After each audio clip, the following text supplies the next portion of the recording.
It's your man Micah. Real quick, if you guys could hit that like button, subscribe to the channel, and turn on those notifications, that'll be a huge support to this channel and for YouTube itself. The grind on everyday content for you guys is not possible without you guys' support, all right? So thank you, and let's get to the content. Hope you're doing good. Micah back with another video. Back here with my Samsung Galaxy S24 Plus versus the iPhone 15 Pro camera test review. Right now I'm indoors. I'm in our living room right now. I ain't trying to show too much of it off, but I just want to give you guys some of that indoor with the natural light look right here.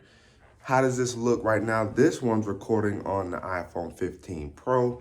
That previous clip, as well as this clip that I just switched back to, was shot on the Galaxy S24 Plus. So as these videos and photos are going, let me know down in the comment section below what you guys think about the audio quality between the two, the video quality, what stands out to you, how does each camera react to different lighting situations. I'll be interested to know what you guys think about these two cameras and which one you guys more or less prefer in those scenarios. So let's finally get outside. So now I'm outside on the Galaxy S24 Plus. Let me know what you guys think about how it's handling these different colors, these different situations I'm in. It's windy outside, so if you guys hear any wind noise, let me know how it's picking up the wind noise. The quality looks good, of course, coming through the viewfinder, but you don't know until you get back inside and look at it in post to see how really good or bad it is. And how are these chin hairs coming in? Are they coming in all right? They coming in all right? The beard hair is looking crisp or no? Let me know down in the comment section below. Of course, this is the iPhone 15 Pro. It looks like I'm graying almost, don't it? I'm not. I do got that one right there. Ooh, wow. Silver Fox, baby. Silver Fox. All right, so let's switch to the rear-facing camera so we can see everything else going on outside. Let's switch back to the Galaxy S24. All right, switch it over to the Galaxy S24 Plus. This is the rear-facing cameras. Again, everything is in full HD 30.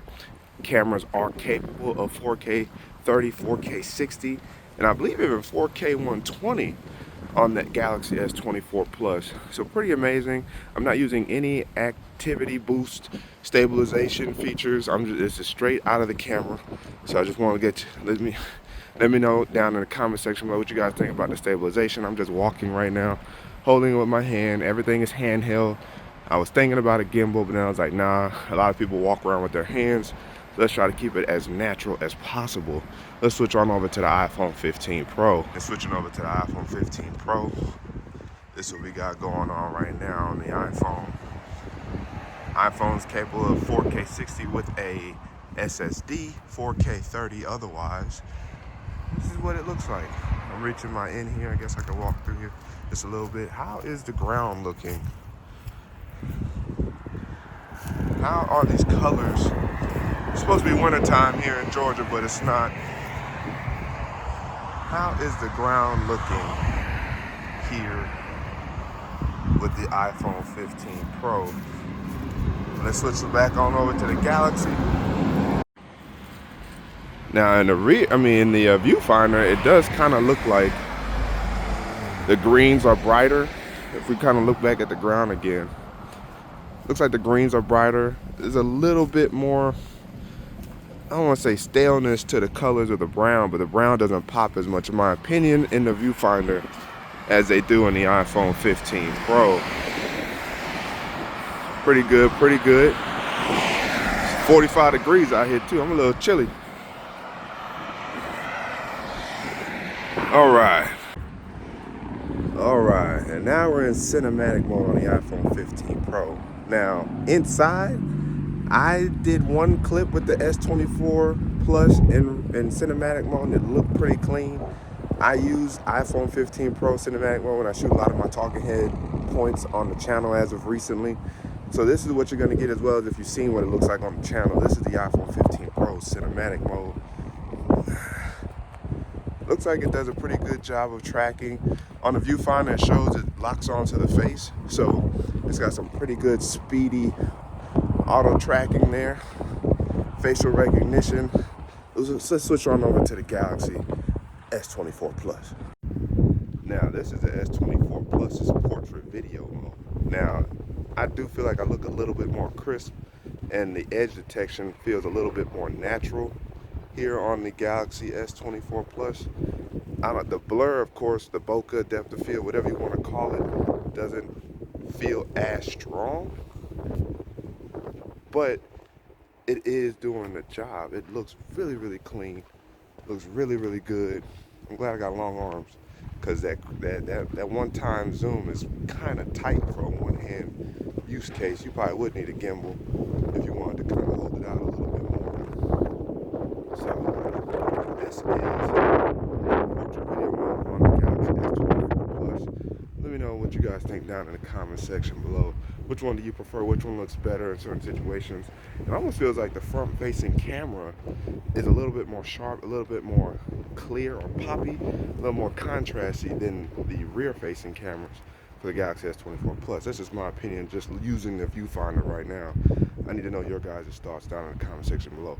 I will not be using Pro Video on either one, because that is way much more subjective and objective, if you will, in terms of editing it and making it look specific ways, this, that, and the third. So I'm going to withhold doing the Pro Video for Samsung and for the iPhone, editing any ProRes footage. But they are both capable of some level of pro level activities, the S24 Plus and the iPhone 15 Pro. Now let's finally get to some pictures here. Let me see what I can get pictures of real quick. Now, here's a nice video feature from Samsung called Dual Record. I think it's similar to or renamed from Director's View. And what this is able to do, sorry for all the cars passing by, what this is able to do, as you guys can see, is give you two video perspectives. So you get one facing me, then you get one facing that direction. Now I know these cars probably driving by like, what is this guy doing on the sidewalk? But this is something that's unique, because let's say you were watching something, you wanted to give off your reaction, you have the abilities to do that with Dual Record. And of course you can always swap the camera views, but you have to actually stop recording, swap your video, and then re-record. So an example of that would be this right here. This is also another way you can do it, as I'm trying to switch my camera views and lenses you can use. You can use a telephoto, you can use a front facing, you can use an ultra wide, you can do split view just like this. I'm gonna put me in the main frame and use ultra wide for the smaller frame so you guys can see what's going on in front of me. Look at that, look at that. That is just pure clean right there. All right, let's switch it again, let's switch it again. Whoa, now this one's interesting, because you can do a telephoto and what appears to be an ultra wide. So that's pretty cool too. Samsung is doing a pretty decent job of really improving their video game with their Galaxy devices. Let me know what you guys think down in the comment section below. Now the iPhone doesn't really have a lot of different video modes. Both the Galaxy S24 Plus and iPhones have slow-mo, super slow-mo, hyperlapse. And well, I think Samsung is the only one with super slow-mo, but not a lot of different video capabilities with the iPhone 15 Pro, but you still get pretty good, pretty cool quality. Now, photo-wise, the Samsung Galaxy S24 Plus does have a Pro photo mode, and the iPhone essentially has kind of sort of similar. They have more features available with their photo mode, which includes being able to shoot photos in Pro RAW to then give you the ability to edit even more granularly with iPhone 15 Pro photos. So there's a little bit of difference, a little bit of overlap with the camera and video capabilities from both the iPhone series as well as the Samsung Galaxy series. So now let's finally end this with some night photography or nightography or night sight, whatever you want to call it. And what we're going to do in order to do that is we're going to simulate that indoors, because it's too bright out and I'd have to wait all day to get some night shots. So we're going to go inside and simulate some night-like scenarios. Woo. Woo, it's cold outside. Yeah. All right, now let's talk about the videos that we saw. And for this specific talking head video. This is still shot in 1080p 30 frames per second, but I am manipulating the audio by including a USB-C mic from Rode. So audio is going to probably sound a little bit different. What I noticed was that iPhone, of course, always has been nailing video for a pretty long time now. You can argue they've been nailing video since like what, the iPhone 10, iPhone 10s. They've been really nailing video down. But I also noticed that Samsung has also improved their video capabilities with their cameras, specifically with the front-facing cameras. I almost preferred the front-facing camera look over the rear-facing camera look on Samsung's Galaxy S24 Plus. That doesn't mean I didn't think the rear cameras were good. I think iPhone's rear cameras were better, and I could also say that the rear-facing cameras for the iPhone 15 Pro were more consistent than with Samsung's Galaxy S24 Plus rear-facing camera. But despite the inconsistencies, it's not that it was necessarily bad for the Galaxy S24 Plus, but I did notice a dip in like color saturation with the rear-facing cameras. Now, the front-facing cameras were both stellar for both of them. It looked as though that the portrait video on Samsung's Galaxy S24 Plus looked a little bit more natural, specifically around edge detection. And maybe you can notice it here in this frame. Edge detection seems a little bit more natural than the portrait video mode or cinematic video mode with the iPhone 15 Pro. So it's actually kind of giving me something to think about in terms of when I shoot these videos. Should I use my Samsung or should I use my iPhone? Now, also a specific point, when using the Rode VideoMic Me-C, the sound quality sounds better coming from the Samsung device than the iPhone 15 Pro. So I wonder if it's the DAC that is affecting the power or the level of audio that you get with the iPhone. I'm still about the same length away from the camera as if I would have had my iPhone 15 Pro set up, but the Rode mic sounds better coming out of the Samsung Galaxy S24 Plus. Now, let's get to those photos that we were talking about before.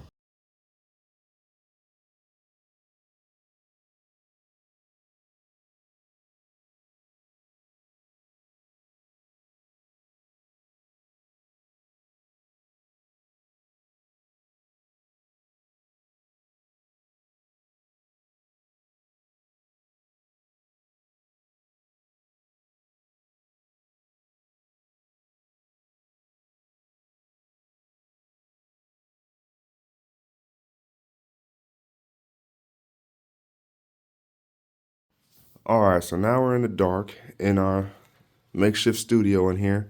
And I'm gonna take a few pictures, some things in here using just some of these colored lights. So you might see a little bit of that in the photos, but I'm gonna use this kind of scenario. Maybe I'll cut one of the lights, one or the other when I'm shooting over there just to give even more of a dark look. This is with the Galaxy S24 Plus in more of a dark lit area, as you guys can see here. Do you see a lot of artifacting or a lot of noise in the darks, in the blacks? Let me know down in the comment section below. Yes, we have a nice wall clock that the wifey put up. So let me show you guys what the iPhone looks like. All right, so this is the iPhone in dark. There's a little bit of glare or flare, if you will, and I kind of like it. You probably kind of see it right here. This is my finger. It's right above my finger. So I don't mind it. It doesn't look bad to me. But this is what it looks like here off the iPhone. This is what low light looks like. Now, just from the viewfinder, it looks like the darks or the blacks are much darker, less noise. But we will find out once we look at this truly in post what this looks like. So let me know down in the comment section below. This is the scenario we're going to be using to shoot just a few photos in the dark from each phone.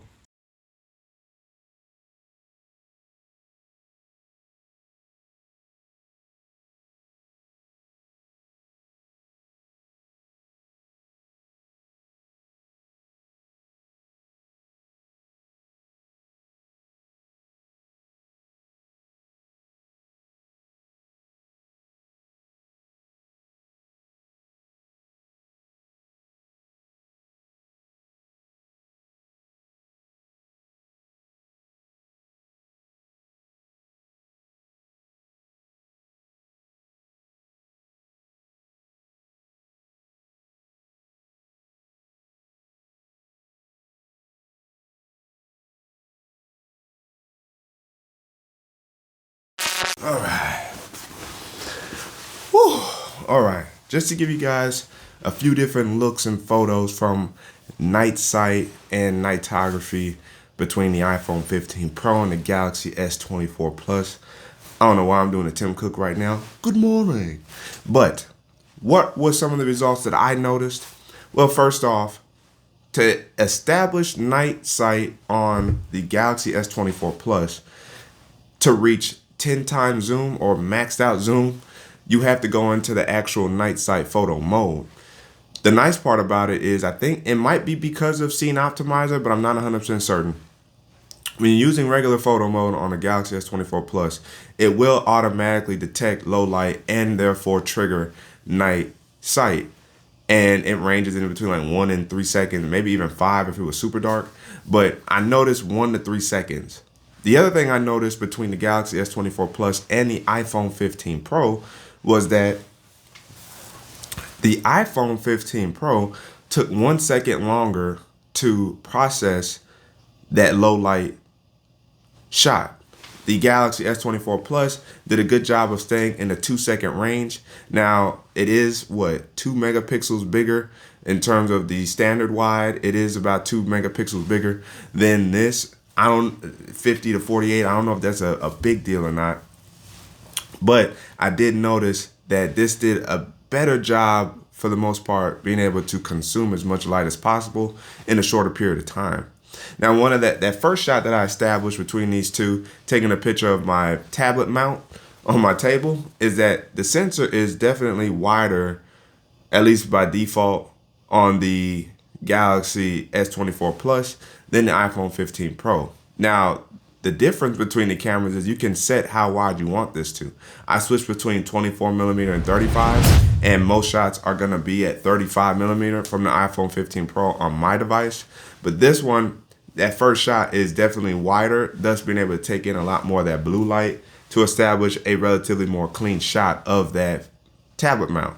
Once we started shooting some shots of the Funko Pops, that's where things got a little interesting, because they both, for the most part, maintain consistency, and you really can't tell one apart from the other as much as I thought you was going to.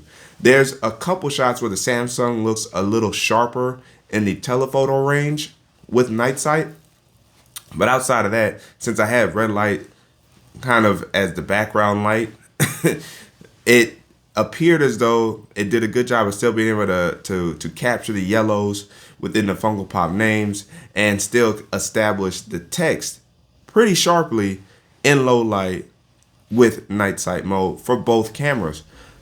So pretty interesting to see. Those are my thoughts.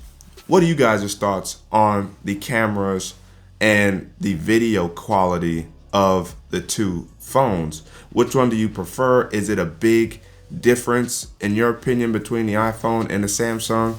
Let me know down in the comment section below. But again, as always, if you guys haven't already, make sure you guys hit that like button, subscribe to the channel, and turn on your notifications. That kind of support helps this channel a lot. I do this almost every day for you guys, so if there's no excuse for me not to put out content for you, there's no excuse for you guys not to be able to hit that like button and subscribe to the channel. And look, at the end of the day, if you ended up not liking it, you can just take your like back, right? Let's make that deal. As soon as you click on the video, hit like. And then by the time you're finished with the video, if you didn't learn something, if you didn't like it, if you weren't entertained, take your like back. Deal? Deal. Your man Micah signing out. And until the next video, wait for